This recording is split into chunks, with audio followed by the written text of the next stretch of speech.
but sometimes that's too much. And now a lot of times that style is kind of like outdated. It's not necessarily the current production style. So, that's cool. Those two dudes have transformed my producing to a different level. Awesome. So I'm very appreciative of them. And I want to give my son a message real quick also, because I'm going to ask you something, and I want Steve to type into the comments this website address, because something weird is going on. I'm not able to. It keeps disconnecting me. Tell everybody where they can get your CD, your debut CD. Well, so far I have the music that I produce is available on pretty much every major platform. It's put out through Empire, which is it's actually distributed through Empire, and it's put out on Americano label, which is Dusty's label. Okay, and do you have it on your website? Could they go to your website and see where to get it? I don't have a website per se. Okay. I don't have like my own domain. I haven't set that up yet. I need to, but so if you go like on Spotify or Apple Music or Amazon, and just look you up. You can look up CQ space drummer. Okay. And the songs that I have available, there's an EP that I just put out with Ryan Montano. It's called Beach Café, and it has 3 songs that are basically a mix of like all of the things that I like in music. Oh, cool. There's nice. like some kind of like smoothed out R&B chords mixed with trumpet as like the main lead instrument for all of the top line instrument for all of the songs. And then there's like a lot of percussive movement within the songs, but they're chill. Like a lot of the music that I like is chill. It's not super aggressive or anything like that. It's a lot of the songs that I tend to listen to are, the Beach Cafe is like exactly what it sounds like. It's like a 10-minute little beach vacation, something you might hear while you're drinking your latte out on some beach destination. So. Oh, that's really cool. That's great. Cool. And then before that, I put out a song with a singer, the singer from Ozomatli. His name's Raul Pacheco, and it's called Cruising Song. And that song is kind of it's like a summertime cruising jam. It kind of has like a nostalgic kind of feel with a modern kind of sound. And it's exactly what it sounds like. It's a song about like how cruising music is a soundtrack for a lot of people, people who cruise around for their job or just out here in Albuquerque. We have a stronghold in cruising culture every Sunday. Cool. You can find hundreds of cars cruising up and down the main drag here. And so Raul got commissioned to do a song about Boyle Heights, which is where he's from. Yeah. And I was like, in Boyle Heights, do they have cruising culture? He came over on a Sunday was when we started the song. And he was like, I got to do a song for this project and I want you to produce it. I was like, okay. I was like, well, what do you want it to be about? Or what do you like, what are your ideas? And he was like, basically I have a sample of some street sounds from Boyle Heights, and that's the starting point. And and wherever it goes from there is whatever it's going to be. And so it was a Sunday, and I was like, dude, everybody's cruising right now. I was like, let's do a cruising song. Do they still cruise in Boyle? And he was like, yeah, Whittier people cruise. It's like, besides here, I think Whittier is like one of the main places that still has like a stronghold in cruising culture. And I was like, let's do a cruising song. So it became Cruising Song. That's the name of the song. That's cool. We've only got a few minutes left. I want to make sure I get to the rapid fire questions. Okay. Yeah, sometimes I'm long-winded. No, that's okay. These are great stories. I grew up in LA, and so did my parents. So I knew about the cruising culture before I knew about it from my parents. Yeah. They grew up in the generation of teenagers through the 50s, so I just saw most awesome cars and photos that my dad and my uncles had, you know, during That's that cool. time. Yeah. If only he had even just one of those cars while I was alive, it would have been amazing. Really cool stuff. I'm a real car buff, really, really into cars and stuff. Yeah. You got to go to Cuba, man. Yeah, I know. My wife and I want to go there so badly for everything, for the cars, for the food, for the music, the colors, everything, the dance, everything. When all this garbage is over that we're dealing with, yeah, we will definitely have to go to Cuba for sure. And every time we go somewhere, she says, this is where I want to move. I mean, everywhere we've been in the world is hilarious. She just loves everywhere, which is great, I guess. Start learning Spanish because. Oh, I know Spanish. Yeah, my ex-wife, one of my ex-wives. That sounds funny. But I'll say it. One of my ex-wives is from Guanajuato, Mexico, and nice. when we met, she knew almost no English. Almost no English. And the first time I wanted to take her out to dinner, I wanted to take her out for a lobster. I didn't know how to say it in Spanish. She didn't know what I meant. I literally had to draw a picture of the dinner I wanted to take her to. Yeah. That's great. That's a great story. And my mother-in-law, bless her soul in heaven, who has passed on, never spoke any English. And guess what? I never had a fight with my mother-in-law. So there you go. Perfect. Even though I was fluent in Spanish, I have to dial it in now. But yeah, we will be able to get by over there. I just want to do that so badly. So you're ready for the get to know CQ questions. Okay. Put as little thought into the answers as possible. The first thing that pops into your mind. For instance, what's your favorite movie? My favorite movie, probably Harlem Nights. Ooh, good one. Favorite TV show? Ooh, favorite TV show? I would have to say Martin. Oh, cool. Favorite villain other than Tito Puente Sr.? Villain. I think Darth Vader. Ooh, our family approves. We are heavy Star Wars fans. How about your favorite beverage? As of recent, I would say café con leche. Oh, cool. How about favorite food? What's that? Go ahead. Before I started drinking coffee, I would have said root beer. Oh, wow. Okay, big difference. Sort of. Yeah. How about your favorite food dish? I am pretty open to any kind of comida criolla. So like any traditional dishes from Puerto Rico or Cuba, like cool. I'm down with any of them. Arroz con gandules, ropa vieja, great. Milanesa steaks. Oh, nice. Cool. How about the number one place on your bucket list to go to that you've never been before? Number one. I think probably the number one place I want to go to right now is I want to see the pyramids in Egypt.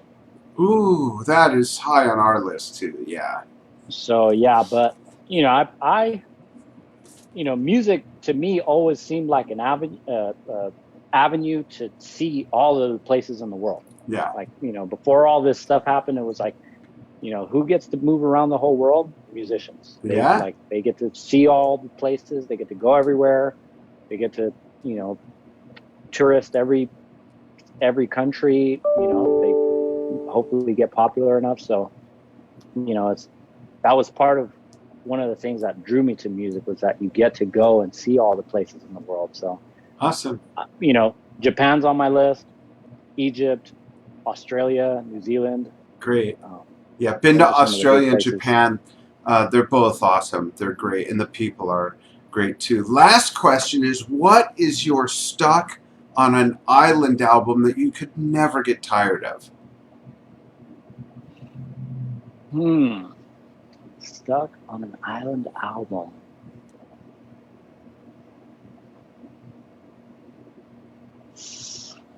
That is a tough one. There is I don't even know if I know the exact name of it, But there is an album that Pedrito Martinez did. It's a tribute to Diego Cigala. It's like a flamenco. Ooh. Rumba kind of mashup, and man, I could just listen to that. That's cool. Forever, dude. I really enjoy those tunes. They're the perfect mix of like chilled out flamenco intricacies with like, you know, of course, if you know Pedrito Martinez, that dude is just a live wire on percussion. Yeah, very cool. Well, hey, CQ, thank you so much for taking time out of your busy schedule to join me here on Drum Talk TV for your first interview. And folks, I appreciate I hope you having me. Yeah, absolutely. We'll definitely do this again. And thank you, everybody, for following Drum Talk TV. We got lots of fun stuff happening. February is already coming up, so stay tuned. Be sure to sign up for the newsletter. There's a sign-up button on our Facebook page. And the new newsletter actually comes out, I think, this weekend. Yeah. And CQ, hang on the line after I say goodbye to everybody. Everyone, thank you so much for joining us, and we will see you all soon. Thanks. And